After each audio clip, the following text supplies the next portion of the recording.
everyone, welcome back to Fiery Trade, to Dwarf Fortress tutorial and Let's Play. I'm Sir Tristan. Today we are going to talk about, well, we're going to kind of pick up where we left off in the last episode. Now that we have new migrants, let's go find them real quick. We have a new migrant wave. There they are, all down in the dining room, just kind of hanging out. We'll unpause it, watch them move around, chat with each other. We need to continue giving them skills and jobs to do. And the previous way that I taught you, while that is the default, it's actually not the most efficient. And we're going to go back to the Lazy Noob Pack to open up an exterior program that will kind of help us do all that, to kind of help us organize all that information and pick the appropriate jobs for them. So the first thing let's do is let's just go over a quick reminder. If you press V and you use the cursor to highlight someone, and you can see here we've highlighted lightning over on the right here, and we go to P for preferences, you can see their labor in the upper right corner, and you can see the ones that are slightly highlighted: healthcare, farming, and other related things. If we go in there, you can see lightning is farming in the fields. And then you go down and you see the hauling and other jobs. Now, as you can imagine, it's pretty cumbersome to manipulate all... How many dwarves do we have now? 14, 15 dwarves? Something like that. It's cumbersome to manipulate all your dwarves that way. Same thing from the U, from the units menu. You can go up and down through here. And this is the... I just showed you this in the last episode here. But same thing, we can go down to lightning. We can press Z, or enter. I said enter. Was that right? V, sorry. A little bit of misleading there. V to view the unit, not enter. And then enter from here, and you can see everything about lightning. She didn't feel anything when she talked with a friend. She felt pleasure sitting near a fine table. All these things. Pretty confusing from here. So these two menus, this kind of view menu here, and the laborers menu, we're going to learn how to manipulate in a much, much easier fashion. So, with the Lazy Noob Pack open in the background, as you can see right here, you're going to go to the Utilities tab, which is this third utility, go down to Dwarf Therapist, and click Run Program. That's going to open up a new window, and it's empty right now. Some of you, it may be filled in already, but for me it's empty. And you're going to do Connect to DF. This will only work if you have Dwarf Fortress running, which we do, right here. And if the fortress is currently loaded. If you're sitting at the main menu, it's not going to do anything. But we'll connect to Dwarf Fortress, and this whole section should populate. Oh yeah, so you have to connect to Dwarf Fortress and then read the dwarves at the same time. And then there you go. We've loaded up all the dwarves from our Dwarf Fortress game. And this is going to be a lot of information. Obviously, you can see it's some kind of grid, and I'll explain what each one of these things do. For now, let's go up to Group By. Let's drop down. As you can see, you can group your dwarves that it's showing you in a variety of ways. The few that I like to do are Migration Wave, because here you can see here's our original starting 7. And then here are the 1, 2, 3, 4, 5, 6, 7. Yes, 7 that arrived just recently, and the 2 that we've named, and the 5 that we have not. You can also group it by happiness. So if you need to find just the dwarves that are very unhappy, so that maybe you can boost their happiness some, you can also group it by, like, if you're in the military and you want to do a squad, you can find just those squad members. We'll get to military a little bit later on down the road. Also, current job. I use this sometimes, although my default view is Migration Wave. I just like the way that this groups everything. It lets me know who's been around the longest, and because in general they're around the longest, their skills are in general going to be higher because they've been doing their job for longer. But let's go ahead and talk about this grid here. Again, each dwarf is going to be listed on the left. What migration wave they appeared on is going to be, this kind of bolded text here. If we just leave our cursor over one, this is lightning, for example, the one we were just talking about, we can see everything that we saw on them on the units, or on the preferences and thoughts page.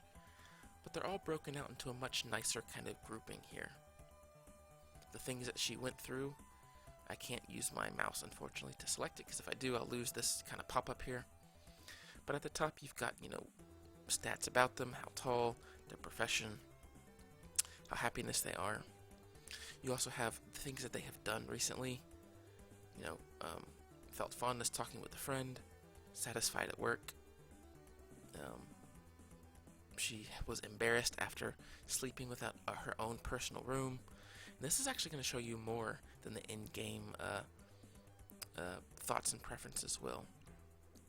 All these things about being embarrassed and annoyed, those actually don't show up in the default view in the game, so you're actually getting more info here than you would before. Things that are happening in blue and green, those are positive, affecting her happiness positively. The brown are going to be affecting them negatively. But we know she's pretty happy because you can see right there happiness is fine. Her stress is at negative 326. Her skills, she's a proficient grower.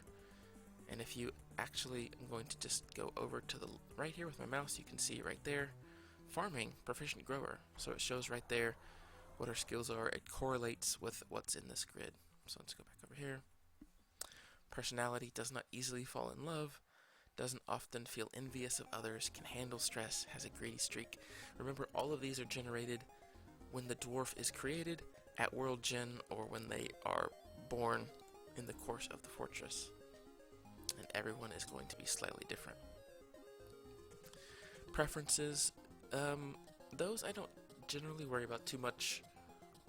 They are also shown in the default view, but they're all kind of jumbled together and it's kind of hard to read. But this is if you wanted to perhaps, let's take an example. She hates oysters, so if you had a fortress that was only oysters, and that's the only thing dwarves ever ate, she would be forced to eat the oysters. She would grow unhappy because of that. She likes scepters and flutes, so if you were to perhaps lay a bunch of scepters and flutes around her personal room, every time she would go into her room to sleep, she would grow extra happy because there's a bunch of scepters and flutes and things like that lying around. So this kind of can help you customize how your dwarves feel. I don't generally worry about that too much unless there's a dwarf that's super depressed, perhaps because a loved one has died, or some other tragic thing happened to them, like they lost a leg or something like that. Your top 3 roles down at the bottom, I'll get into that a bit later on, but basically that's just going to be an explanation of what this dwarf is best suited for.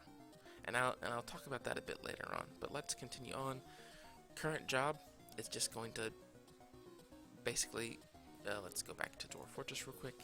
If you go back to you, it's going to pull, see all these jobs here. Most of them have no job right now, a lot of them because they just arrived and they can't work immediately after they arrive. But the job is going to pull directly from that. Let's go back to Dwarf Fortress. The X obviously is them having no job. Dig, current job, on break. Okay, that's not really a job. I wouldn't consider being on break a job, but anyway. Their happiness, which you can see at a glance, and as you can see as I'm mousing over things, it's the tooltip that's popping up is highlighting all the relevant information. So that's really useful to know. Equipment, it's really mostly just military. I think it will show an icon here. But since nobody's in the military, you can just kind of mouse over to see, porcupine leather glove on the right hand, a mitten. I don't know how you wear a glove and a mitten. It's actually pretty. How do you get any work done with both a glove and a mitten on? I don't know. But also wielding an axe, things like that. Your profession, this is going to also correspond to, if we go back to the game, to their profession here. And if you remember, I mean, you probably don't, but from, I think, video 5 or 6, I talked about how this profession only shows up if it's their highest. So, Errol Thossenbotanol is a glassmaker because that's his highest profession. But that's probably not what I'm going to make him do. I'm probably going to make him do something useful right now because I can't really make glass at the moment. So, I'll probably make him do something else other than glassmaker, but it will still show him as glassmaker. So you can't always trust that. There's glassmaker right there. Alright, so past profession and all the way to the right are every skill that can be done in the game. And they're grouped by color. You have mining, as the kind of dark gray. All the wood-related professions as brownish. Masonry, stone detailing, and stone crafting. Anything to do with stone. With the white here, anything to do with kind of animals. Animal care, animal training, hunting, trapping, small animal dissection, which sounds awful, and gelding, which is also awful. In the green, kind of your doctor professions. In the, I guess that's kind of a purplish color. And so on. Patient feeding, patient recovery, wound recovering, farming, all your wood burning, your milling, plant processing, brewing and cooking, butchery, tanning, fish, anything to do with fish, anything to do with metalworking. This is going to be really useful later. Weaponsmithing, armor smithing, blacksmithing. What is this down here? Shearing, spinning, anything to do with yarn, kind of creating clothes, miscellaneous things. And then way down here at the bottom, all the hauling skills. Animal hauling, burial, food hauling, furniture hauling. So it's a giant grid, and probably actually should move. Can we not click and drag this to kind of... I guess we can't. Well, anyway.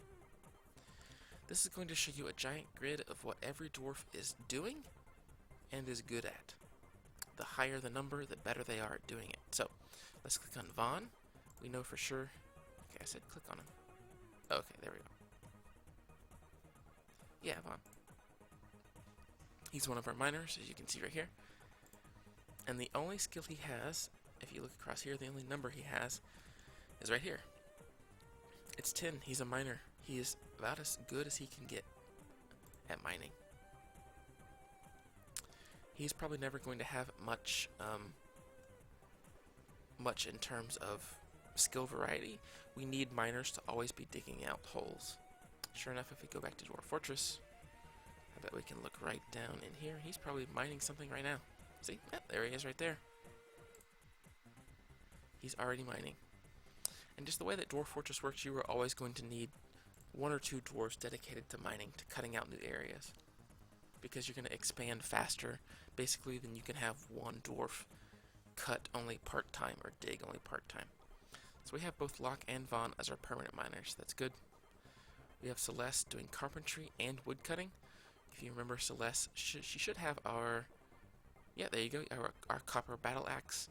Our copper battle axe is cutting down trees. We haven't done that very much, so she's only a 1 proficiency out of 10.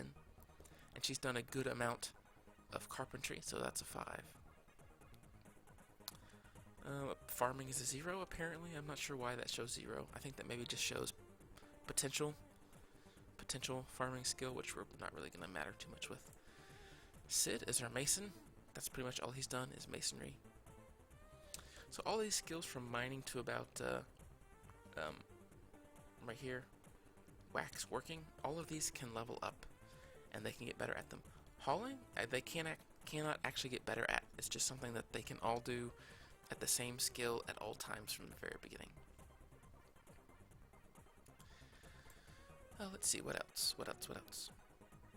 The way that you assign skills is just by clicking on the little grid. So for instance, we have Ark here. We've set him up. He currently has pressing and clothes making and beekeeping, and that's his skills. And if we go back to Dwarf Fortress, let's go down a few levels. Let's press U to go to the units. Let's just go down to Ark. We've named him already. Go to Z so we can go. And remember, you can always follow what I'm doing. Inside Dwarf Fortress at the bottom left, I always have that keycast OW running, so you can follow along with the buttons that I'm pressing, since this doesn't really use the mouse that much. Oops. But if we go use plus and minus, we can go down to healthcare and see he's got feed patients, recovering wounded. They all have that by default. Go to farming. He has farming in the fields, brewing, plant gathering, and plant processing. So if we go back to Dwarf Therapist, we can see he's got these things highlighted. feed patients, feed prisoners, recover wounded, farming, pressing, plant gathering, plant processing, and brewing. This little purple highlight here shows what he's got and what he doesn't have. Looks like he also has some skill at dyeing, but doesn't have that turned on right now. And he has some skill at beekeeping, and that is currently turned on. We don't have any bees, so that's probably not what we're going to do. So let's give Ark a new set of jobs. Here, we're going to need to go down this list at some point. I probably won't do them all right now. I'll probably do some off camera. But for now, we need to give Ark a set of jobs. So let's go ahead and just turn all of his jobs off for now. There. And now, the jobs haven't been turned off. They've just been queued to be turned off. So if you look over here, in the pending changes section, this is everything we're going to do with Ark. We're going to turn off all of these. And if we don't hit commit changes, we'll go back to the game, unpause it real briefly, go back to Ark.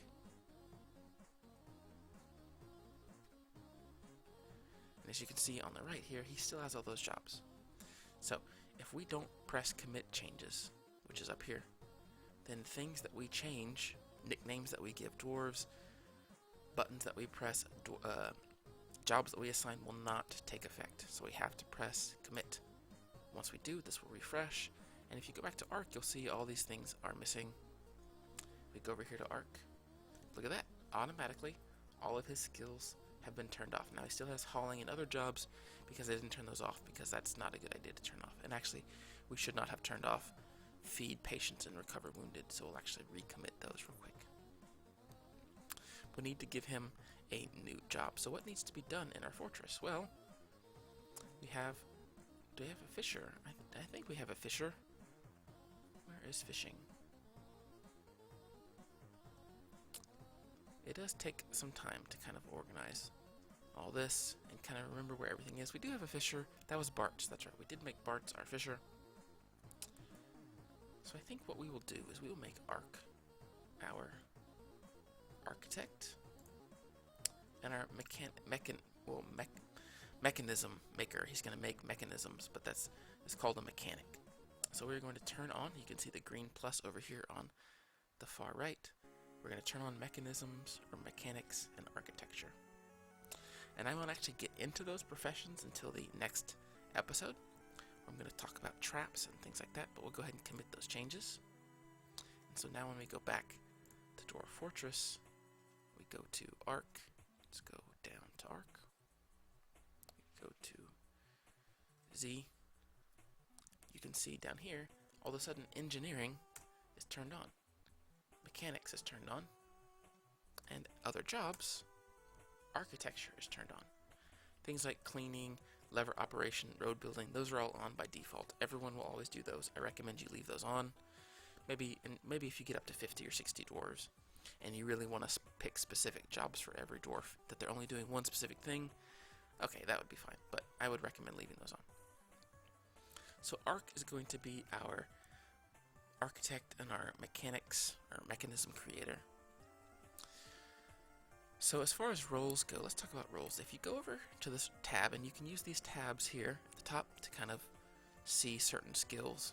If you had a military, which I don't right now, you could see all the axe dwarves, all the hammer dwarves, all the sword dwarves. You can see how good they are at fighting, at kicking, at biting, and their discipline. You can see social with this tab here. As you can see, we haven't spent much time socializing. Waka, our leader, the leader of our fort, we gave him specific skills at the very beginning. Leader, judger of intent, negotiator, appraiser. This will come in handy with trading, which I'll probably talk about in 2 or 3 episodes from now. But that's why he has these skills. And the way that these skills go up is just by being around other dwarves. The dwarves are talking, given enough time, they will form relationships, and their comedian, their concentration, their counseling, their conversationalist, all these will go up naturally on their own. Attributes and roles are what I want to go over real quickly here. These skills, strength, agility, toughness, can grow over time, and they're based on what they do in the fort. So Where are my... Here we go. Vaughn is one of our miners. He's going to grow strength and toughness over time because he is down there in the dirt cutting away rock, cutting away sand and dirt. So he's going to gain those over time. That's why when you mouse over Vaughn, let's go back to Labor's Full. When you mouse over Vaughn, at the bottom, it's top 3 roles, miner. Well, that's because he's already been doing mining, so he's naturally going to be good at that. However, you can, if you want to, look at dwarves before you ever give them jobs and see that they are built for things already, because a lot of these attributes are going to be given at random. The red are obviously very low. Vaughn is pretty awful at intuition, but he's pretty fantastic at analytical ability, and some of these are going to be given to the dwarf when they are spawned. Now, this information you can't actually find in the base Dwarf Fortress game. You have to use Dwarf Therapist for this. So if you really wanted to, you could get down into the nitty-gritty, look at the roles, see what they're best fitted for, and only assign them based on that. Now, I typically don't bother with that because a lot of dwarves will get better at the jobs that they do as they do them. Some they don't. Some jobs will not improve their roles, and so they won't get better. But you could, if you wanted to, see Ark here, who I just made our mechanics, our mechanism guy, and our architecture guy, would be best suited as a presser, and a dyer, and a beekeeper. And the percentage that it shows, the better that they are. The better, or the higher that it is, the better that they will be. I don't tend to worry about that too much, but you can. If you really want to, you can get into all that. I'm not going to bother, because that's a level of macromanagement that I don't find too much fun. Okay, well, that's pretty much the main points of Dwarf Therapist that I wanted to go over. You can do a lot of things. You can optimize, and if you use this optimizer, you can basically set it. Yeah, I'll actually go ahead and look at this real fast. You can set it so that depending on a dwarf's role, how high it is in a certain thing, and a certain strength, agility, toughness, and a certain role, miner, carpenter, bowyer, you can have jobs assigned automatically to dwarves. Now, this could be useful if you were wanting to, I guess, retrofit your entire fortress. And you're like, okay, all of a sudden now I don't want 1 miner, I want 6 miners because I've got so many dwarves and I need just a bunch of miners now. You could go in, build an optimizer plan, and just have it automatically kind of assign all those at once. I don't find that to be useful, one, because it's really complicated, and I've never really gone through and messed with this. But you could, if you wanted to take the time to learn how to create this kind of super plan to where it automatically assigns your dwarves as they grow. You know, you can be like 2% of my dwarves should be miners and 4% should be brewers. You can do that. You can just come in here whenever you get a new migrant wave and automatically just run the optimizer, and it will assign those automatically. Sounds really useful for sure. Again, maybe in the future when you get to 50 or 60 dwarves, that'll be useful. But for me, that's not something that I don't have a strong desire to do, I guess, to learn how to do that. So I'm going to just do it mainly because I find that to be the most useful, and I find that I get to know my dwarves better that way. I know for sure that Vaughn and Locke are the miners. I know for sure now that Ark is going to be our mechanism guy, and so I can think about that, and that kind of helps tell the story that you're kind of telling, this emergent story of this fort that's kind of being created, that you're kind of helping create and curate. So the last thing I want to talk about real briefly is nicknames. You can, from here, give your dwarves nicknames. Just right click on a dwarf, set nickname. So this will be the nickname for Erol Thosbuntanol. We'll name him. Do I have a Vivi yet? I don't. Yay, Vivi. And as you can see, again, it didn't populate automatically. That's because we've only committed it to change. We haven't actually changed it. So let's go ahead and down here, and we'll set a nickname for this one. Actually, hang on. Let's cancel this real fast. Have I been trying to keep male and female? I have. I guess guess we can go back and fix this. Yeah? Oh, hang on. This is a... Okay, well, this may not work.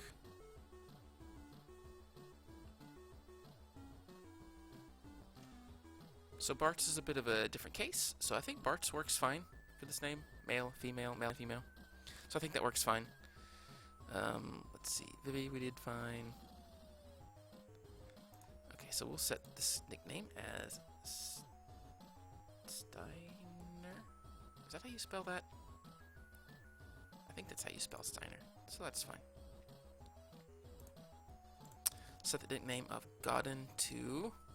Lightning Celeste. We'll do Terra for this one.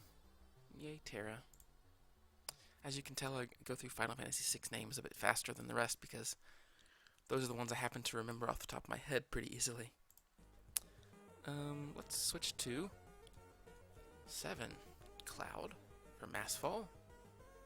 And we will do, last but not least... So we have Cecil. We haven't had... we actually don't have Cecil yet, do we? From 4? We do not. Cecil... from 4. Very cool. So when we hit commit, as you can see, it refreshed, and all the new characters got nicknamed. Now, usually I like to give them nicknames only when I assign them a new job, so that when they come in, I remember which ones I've given jobs to and which ones I have not. But I'm just going to do that off camera right now immediately, and then we can talk about those jobs a little bit in the next episode before I dive into what I want to talk about next. Anyway, that's going to do it for this episode of Dwarf Fortress and talking about Dwarf Therapist. There's a lot more to cover here.